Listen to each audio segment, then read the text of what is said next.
사랑하는 성도 여러분, 오늘도 신명기에 기록되어져 있는 하나님의 말씀을 통해서 우리가 하나님의 은혜와 하나님의 말씀을 함께 나누어 보기를 원합니다.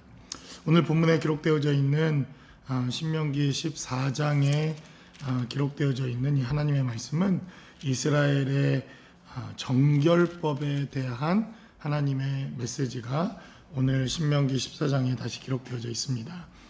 정결법이라고 하는 것은 레위기에 기록되어져 있는 두 그룹의 정결법에 대한 예식과 메시지가 레위기 본문에 기록되어져 있습니다. 하나의 정결법을 실행해야 되는 그룹은 제사장 그룹들입니다. 하나님의 말씀을 선포하고 하나님의 말씀을 전하고 하나님의 이 예식과 예배를 담당해야 할 제사장의 삶의 자리가 삶이 정결하지 아니하면 그들이 하나님 앞에 예배를 인도하거나 하나님의 말씀과 하나님의 은혜를 선포하는 것이 불가능한 삶의 모습들이기 때문에 레위기에는 특별히 레위인들 그리고 대제사장과 제사장들 그리고 하나님의 이 율법을 준행하는 자들에 대한 정결 예식법이 레위기에 기록되어져 있습니다.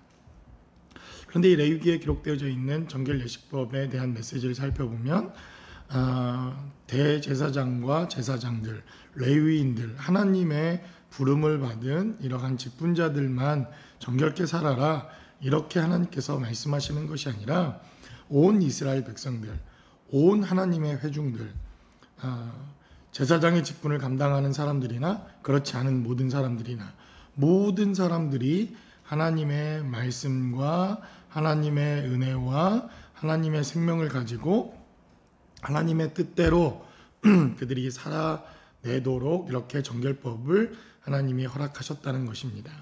그러니까 말씀을 전하는 자도 이 시대에 하나님의 사역을 감당하는 목사들도 당연히 정결하게 사는 것은 너무나도 당연한 것입니다. 하나님의 말씀대로 거룩한 삶을 살아내는 것.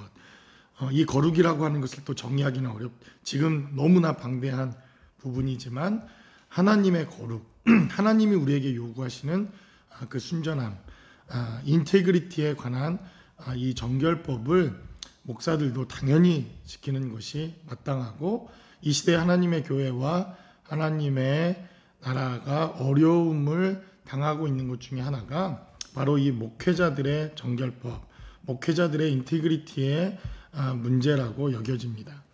그런데 이렇게 목회자들과 하나님의 부르시는 제사장들뿐만 아니라 모든 하나님의 성도들과 모든 하나님의 백성들은 거룩하게 삶을 살아야 한다는 것입니다.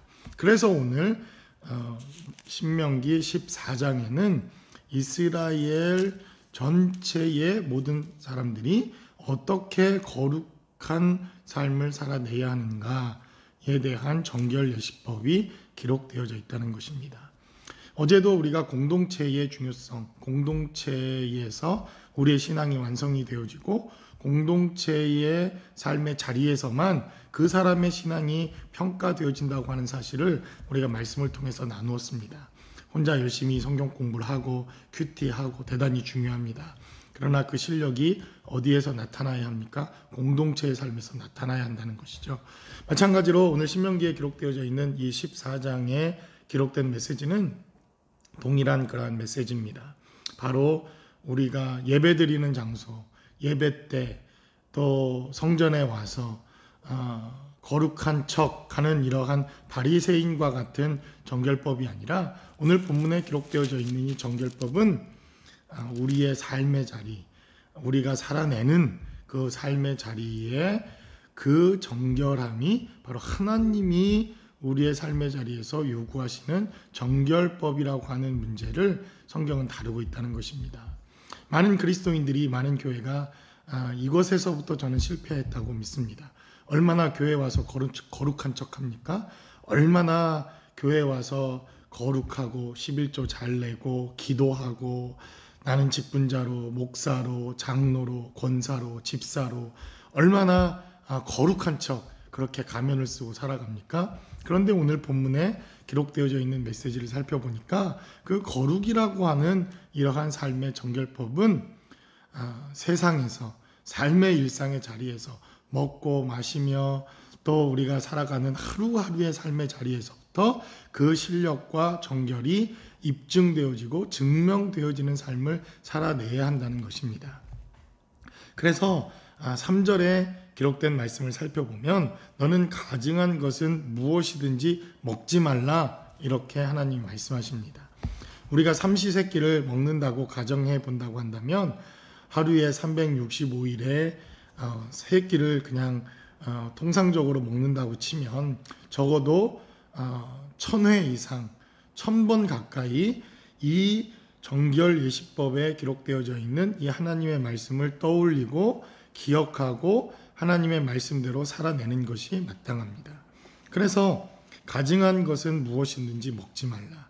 적어도 하루 삼시세끼 거룩하게 하나님의 말씀대로 우리의 삶의 일상의 삶을 살다가 그 일상의 삶의 실력대로 살아온 거룩함이 예배와 공동체와 하나님의 나라와 하나님의 교회에서 이것이 나타나야 하는 것, 이것이 바로 신명기에서 우리에게 증거하고 있는 정결 예식법에 대한 하나님의 메시지입니다.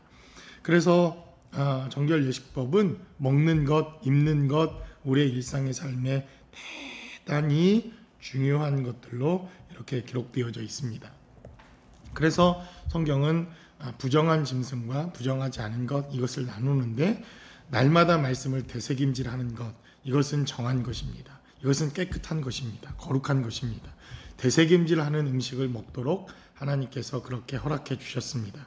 말씀을 되새김질하고 오늘 너희는 정결하게 살았느냐? 먹는 것에서부터 가장 기초적인 것에서부터 우리의 정결법과 삶의 모습이 하나님의 뜻대로 살아냈는가 하는 것을 하나님은 우리에게 요구하시고 있다는 것입니다.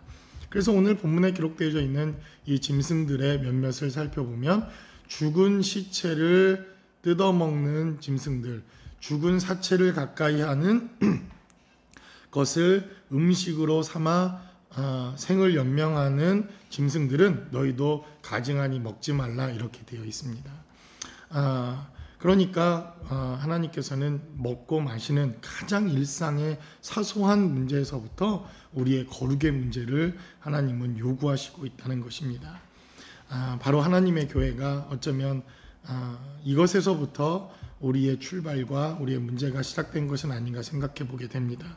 주일날 거룩하게 주일날 예배의 자리에 거룩한 가면을 쓰고 나와 있는 것에서부터 우리는 그것을 거룩이라고 생각했지만 정말 우리는 일상의 삶의 자리로 돌아가 정말 우리의 모든 일상의 삶을 하나에서부터 열까지 다 들여다볼 수 있는 이러한 정결의 삶의 자리를 하나님이 요구하신다는 것입니다.